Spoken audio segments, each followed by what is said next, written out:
Check, check. 1, 2, 3. Ah! All right, all right, all right. Let's get rocking and rolling. Good evening, everyone. Welcome back to Johnny Lee Trading. No, just kidding. Welcome back to some market review. Let's talk about the market today. Hope everyone's doing well. Weird. I can't actually see. Oh, that's weird. I can't see my chat. The heck? Let me try reopening chat. Oh, there we go. There we go. Oh, sweet. Oops. That's not good. Let me try this again. All right, I see the chat now. Kirk, good to see you, brother. Hope you're doing well, buddy. Okay, so let's talk markets. We had a crazy a crazy non-employment day up until the yeah, exactly. Cathartic scream. Got to get it out sometimes, you know? So, we had a good day today, a good Thursday today, and let's talk through what happened today. Unemployment claims at 8:30.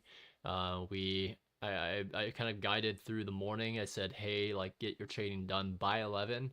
Otherwise, it's gonna be, not a good time. So, let's head to the charts and take a look and see what we have. So, um, particularly for tomorrow, this is what we've been looking for all week. We knew today was going to be a little bit crazy. We knew today was going to be a little choppy towards the middle part of the day. You could have still made a lot of money today, don't get me wrong, but I'll talk about why I did not trade and why tomorrow morning people's lives will be ruined or gamblers' lives will be made at 8:30 a.m. in the morning, where you typically have non-farm employment change, NFP is what many people call it. Non-farm payroll is also what they call it, but on Forex Factory, it's listed as non-farm employment change. This is a high volatility time, so what you want to do is you want to look for trades afterwards. Look for the gaps that it makes. Know that it's the end of the week. Know that there's some point within this week where price is going to want to retrace, maybe 20%, 30%. At some point in the day. Chubbs got my Apex PA 50K account to 2,300 today. Awesome, great job, Chubbs. You're a beast. That's so dope to hear. Congratulations and keep it up. I love hearing stories like that, and can't wait to hear more. I hope that you get so much success that you just come here just for shits and giggles and to hang out, So I appreciate having you here, both of you, Chubbs, Kirk.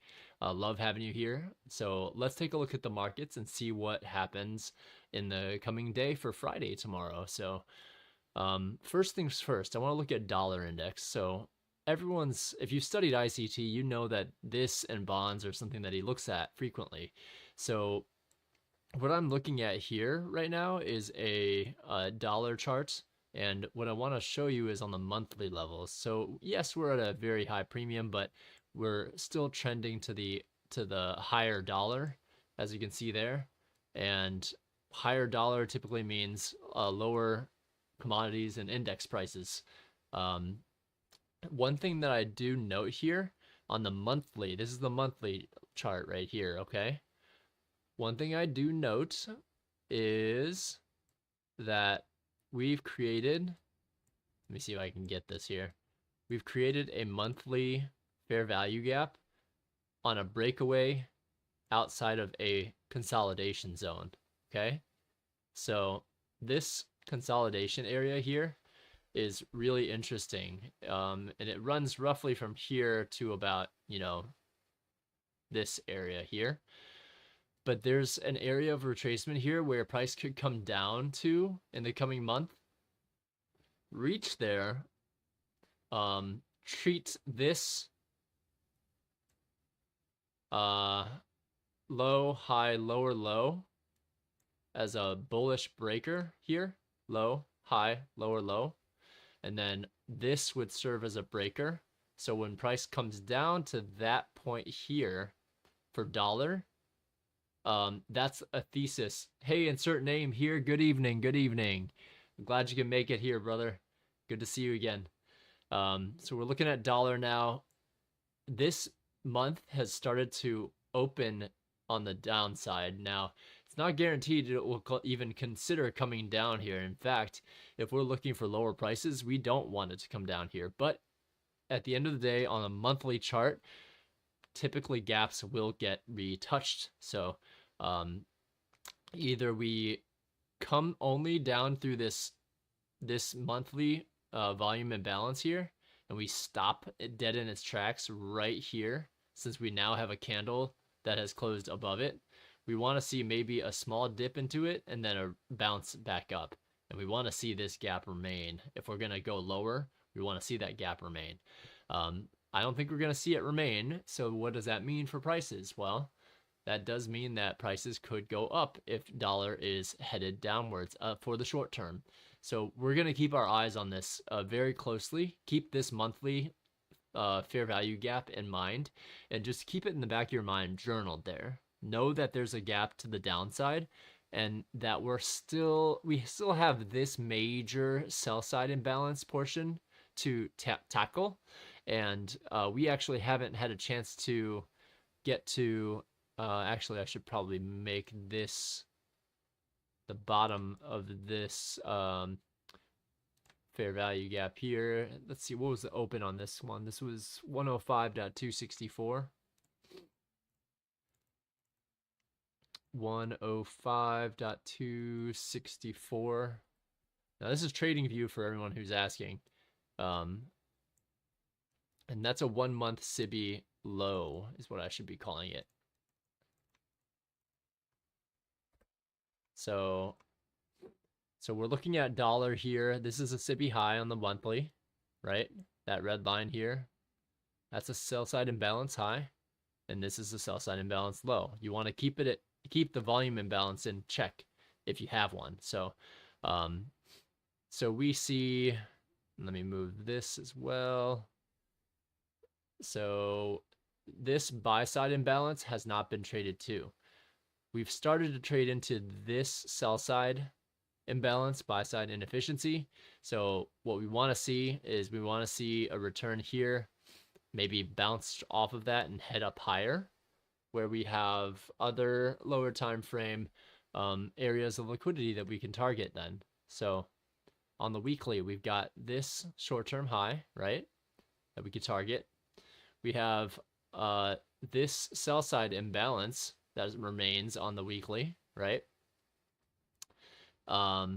This is the downswing consequent encroachment right here, but there's a fair value gap right above it. So I could certainly see dollar reaching up and into this area at some point. And then of course on the daily, let's go over here. We see a very clear fair value gap to the upside here. So for dollar specifically, okay? So the more we, once we break out of this consolidation accumulation zone, I think that we're going to end up heading up towards this route for dollar. So we'll see. So let's go back to the charts though. For our needs and purposes, we are going to get started here on the weekly for today so that we can see the chart, and you can kind of see how this big green candle, this is this week's price action. And a lot of you were here this morning at 8:30 a.m. when I had that run up for the unemployment news. That continued for the rest of this day. And through Asia, through London, through New York, it continued all the way to the 2 to 3 o'clock time frame, and then I think just a little bit after started to drop. So where are we this week now? Then where are we in that range? You know, so our week moved up here, the highs here. So if assuming that's the high, we could see a retrace down to 14,871 or 14,800, but to be fair, I don't know if that's the high yet. couple things that I'm looking at, okay? So a couple things I'm looking at are this here is a weekly, this should say 1 week, sorry about that. So we've got a weekly order, a bearish order block that's coupled with an old new week opening gap low. So these black lines are old new week opening gaps. We also have a prior weekly sell side imbalance, which got traded up to, but wicked back down. So that tells me this isn't fully complete. There's some unfinished business up here. So on the monthly, if I go to the monthly, one key area that I'll be looking for price will be on the monthly level. So you can kind of see this wick up here, the 50% mark of that wick. I have marked that right here. And I'm going to keep an eye on this level as we head upwards to see if we respect that and head downwards from there. So I have that on my charts. You're more than welcome to keep that on your charts if you want, but it is something that I have on mine. And that does kind of line up with the midpoints of this wick on the weekly as well. So in addition to that, it lines up with the 50% mark of this old weekly sell side imbalance too. So a few confluences there on that monthly upwick consequent encroachment that we haven't reached to yet. So that's going to be one of my targets to the upside. If we can respect that and reverse downwards, then I will remain bearish. But if we don't respect that, if we close above that mark, well, I think that there's a few things that can be targeted on the weekly. We'll close above this bearish order block, and then we can kind of treat that as maybe it continues upwards and treats that as a bullish breaker. Who knows? So let me get back to regular size. Okay, cool. So we don't know yet, but we are looking, if we are continuing to remain bearish, we probably don't want to see bodies begin to close above this rejection block here. We could see wicks up here, and I do think that non-farm payroll tends to wick. And if you go back and observe, non-farm payroll typically wicks somewhere, anywhere from 20 handles to 40 handles any given time. It's very unpredictable. But that's what I've started to notice. And if there are some plays within reach, I've shown in the past that you can certainly play it, but it is not consistent. I would not recommend it. In fact, I would just recommend trading after non-farm payroll does all the damage. So let's go down to the daily. Since we know the weekly's risen up to this point in time, let's see what else is missing on the daily. So if you remember, here's the daily chart. If you remember, before the end of yesterday, I was saying, hey, look at this short-term high within this 4-hour fair value gap and within this daily fair value gap. I think that's going to head up there. And what does it do today? Well, it completely heads up there and takes everything out that we expected and then some. So it ended up taking and going through this daily, and if you can't see that, sorry, I apologize, but the purple lines are what I want to draw your eyes to, right here and right here. So this was a premium daily fair value gap. What makes it premium? Well, let's take a Fibonacci, go from the swing high to swing low, and you see how this is above. Let me make it easy for you and use a different template. So you can see how the 50% marks right here of this swing high to this swing low. We have now traded above this 50% line, which is equilibrium. What that means is anything below equilibrium is within a discount price range. Anything above becomes premium. And what is this fair value gap? It's a daily sell side imbalance, buy side inefficiency within a premium, within this range is premium. So what do we have now? We have a close almost all the way through that, right?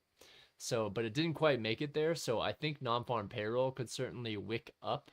I'm expecting to see if it doesn't do anything over the Asia and London sessions, which I anticipate it just chopping, or rather ranging through there. I think that we can certainly, let's say we end up coming up and starting the day around 1510, 1520. I certainly think that we will wick up and take out this this weekly daily imbalance right there. I do think we're going to aim for that, and I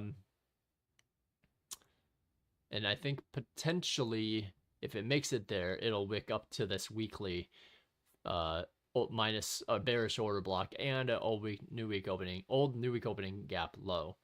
So that's what I'm thinking. I have yet to be proven bullish on this, and I'll show you why. So this trend has still made lower lows, lower highs, lower lows, lower highs, lower lows. So ideally we want to see this keep below this high and create another lower high. Now some could say, hey, this is a negative reverse 3 drives 1, 2, 3 downwards. But I think that if you were to think about it that way and go long in this macroeconomic realm, I guess, maybe you know something I don't, but I am prepared for a quarterly shift to the upside, but I guess we'll find out, right?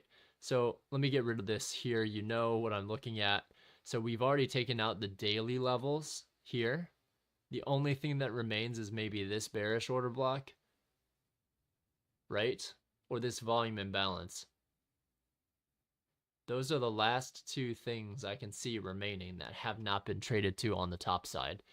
So what I'm looking for tomorrow, if non-farm payroll can spike up here and maybe a little bit more to touch this bearish order block here, right at the open of 15119.75. I think that that's going to be kind of key to see if we can do that. I don't know, because we do have this weekly order block to get through first, so it may never even make it all the way up there to that old new week opening gap high. But that is what I'm looking for, and then you can see how much liquidity if we take those. Now here's the really important lesson for those of you that are here, right?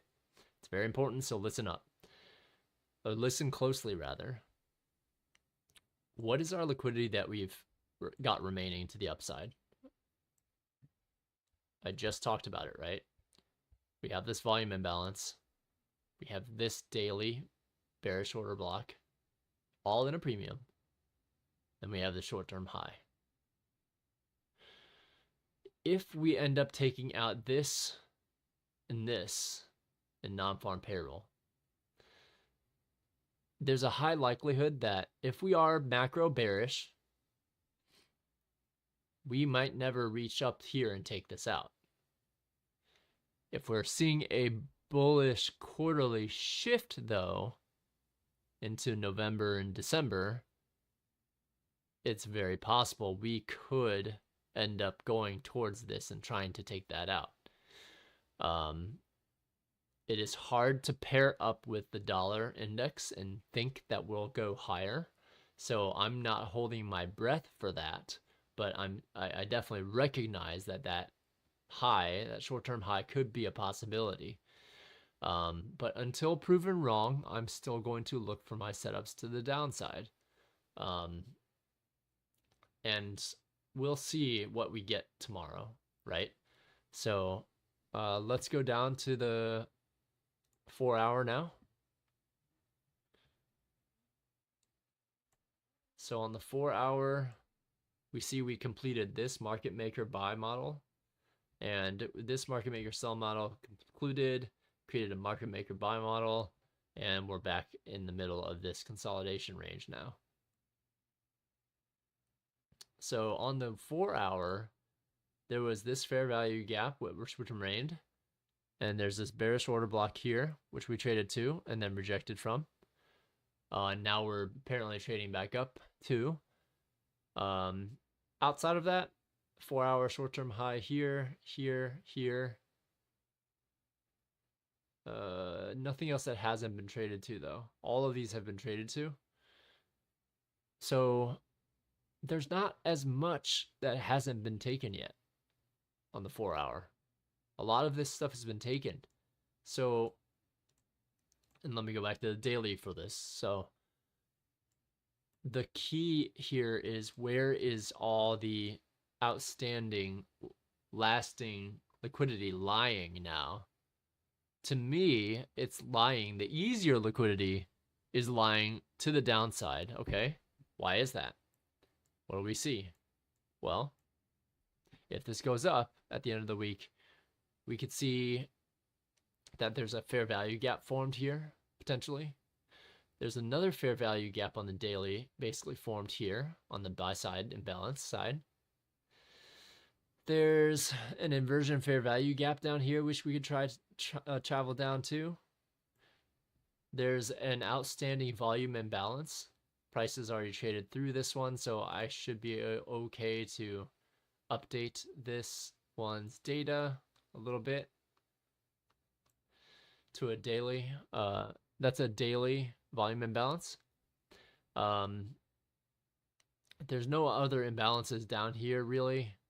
Once this got traded to, this can serve as a, this daily one could serve as a launching off point if it's an inversion fair value gap, potentially. So you can see there's a handful of more imbalances on the right-hand side. So there's a good chance that we'll continue downwards at some point to take that. But I am mindful of the seasonal tendencies of this month and next month. If we follow them blindly, we're definitely going to get hurt, because they say they're bullish months. So there will be segments which are bullish, though. I firmly believe that. Okay, so let's go down to the hourly, see if we can see anything here. And yeah, I mean, that hourly fair value gap here, we see that filled in as well. And there's no other fair value gaps here. There's nothing. If you keep looking up to the left side, nothing, nothing, nothing, nothing, nothing. Something here. Looks like it didn't fill up the whole way. And then just off to the races, right? So price could go all the way up to that area there and still be within this market maker buy model. So I think a lot of people got hurt trying to short and pick a top, but until it gets up to this area here, this volume imbalance, this weekly CIVI high, I'm not gonna look for a top there. I will look for a top slightly lower and see if I can take that instead. So look for evidence that it's going to come back down and then take that instead. That's one of the coolest models that you can kind of garner, is that market maker sell model to the downside.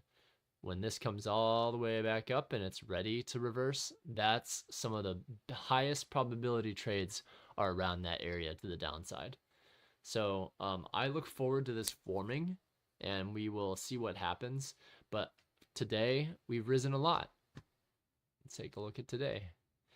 Look at all that. So we rose this much just, from Asia to London to New York. We raised a lot of money there. We raised a lot of pips, lots of ticks. So I think that we're gonna consolidate a little bit, and then going into 8:30 a.m., I think we're gonna see a nice pop up and a pop down afterwards. It's typically a 2-stage delivery as well, I believe.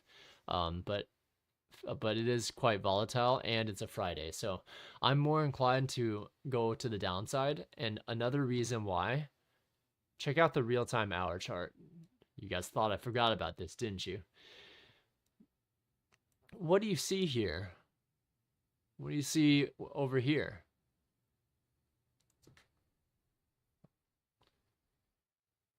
Look at this very closely.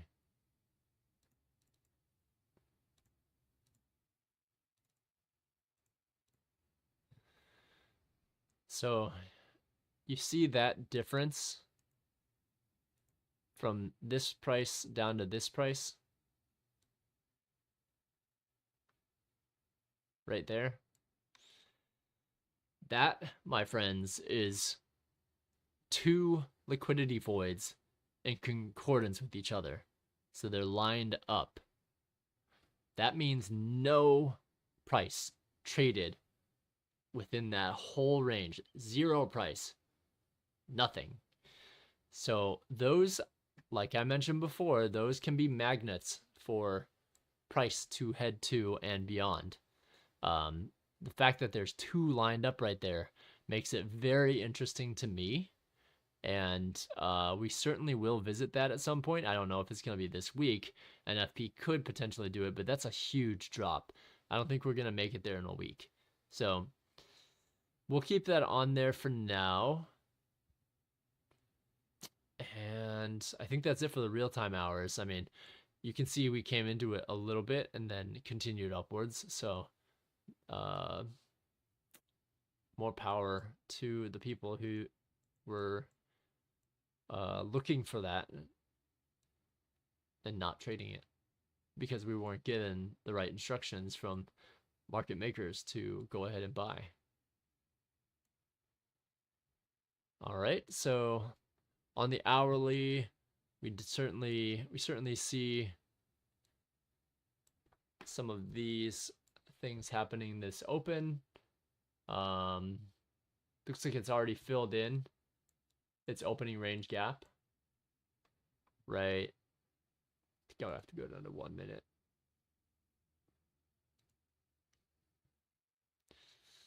So that opening range gap here, they filled it up already. And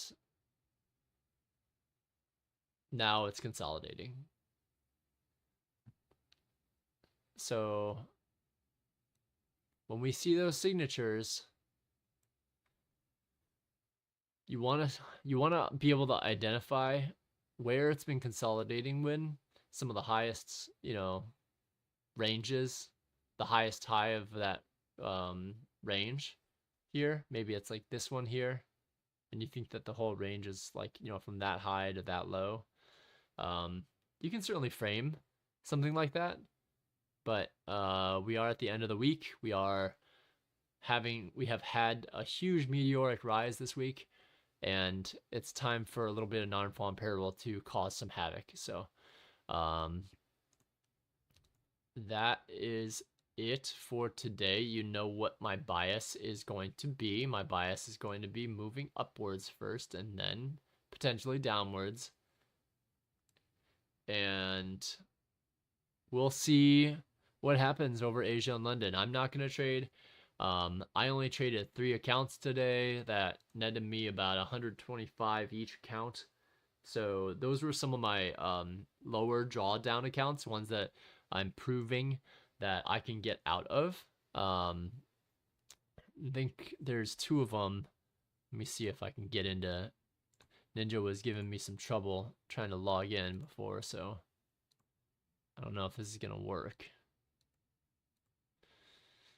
It doesn't look like it. They changed this ID verification system, and I got screwed because on the back end something went wrong. So I'll let them deal with that later, though. So yeah, I mean, I don't see very much else.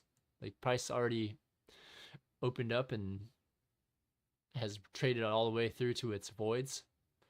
So I'm wondering if it just stays put until 8:30 a.m. tomorrow. We'll see. Any questions from the crowd? Any comments? Kirk Chubbs, insert name here.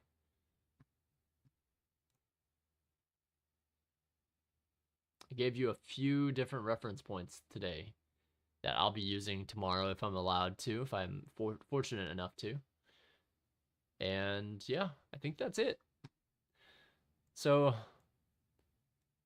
I think one of the trades I wanted to talk through from this morning goes around here somewhere. Actually, let's bring this over here.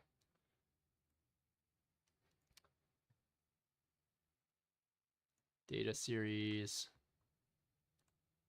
markers only, and let's go to the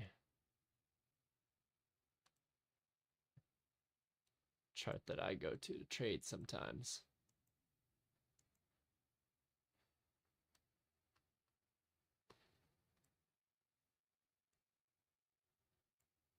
Okay, so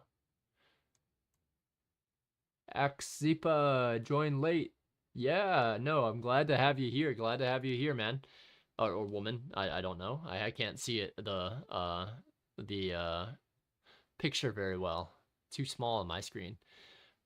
So just got done with the review of where I think price is going to draw to with non-farm payroll tomorrow, and then potentially dip. But I wanted to talk through a trade I took today. You can kind of see how I took a profitable trade up here, got stopped out in profit, and then I tried to enter right here. This is a poor entry here. I don't know if you can tell, but this is a very poor entry here. Is there a reason why I should have entered there? No. I was just FOMOing in because I got stopped out exactly to the tick. That low of 14,902. I was so pissed because this thing trailed up to exactly that and then hit it. Now, had I moved my stop loss to below this fair value gap candle, I would have been fine. But no, it spread down, grabbed it, and then continued upward a little bit. So I started to see price move down. Started to see price move back down into this fair value gap here. And that for that reason, I took a long around here, well within discount array, knowing, and I set my stop down here this time. And look what happened. So at 8:28 and 50 seconds, I end up getting evidence that, hey, we took out, we just took out a key area, and I'm seeing another large mover come into play. So for that reason, I held a little bit longer and held into this 8:30 a.m. news. I think it was the Jolts job report, and exited right at the top, right around there. So that was one of the trades. That was the only trade that I took today. I mean, and what happened was I was able to net about 125 per account for 3 accounts, so not bad, but not great. And those were drawdown accounts where I purposefully drew down to about 1,500 in 2 accounts, and I think 2,400 or 2,450, the near maximum for one of the accounts. And right now, I mean, I can't bring up my, seemingly cannot bring up my my Apex to check, but that's okay. I can look on Rhythmic. So right now, those accounts are at here we go. Here it is. So the lowest drawdown account, which was close to dead, the liquidation value being 47,869, is at 4,900. 49,133. So, yeah, I mean, it's still a ways away. Let me see something here. Oh, nope, here it is. Here it is.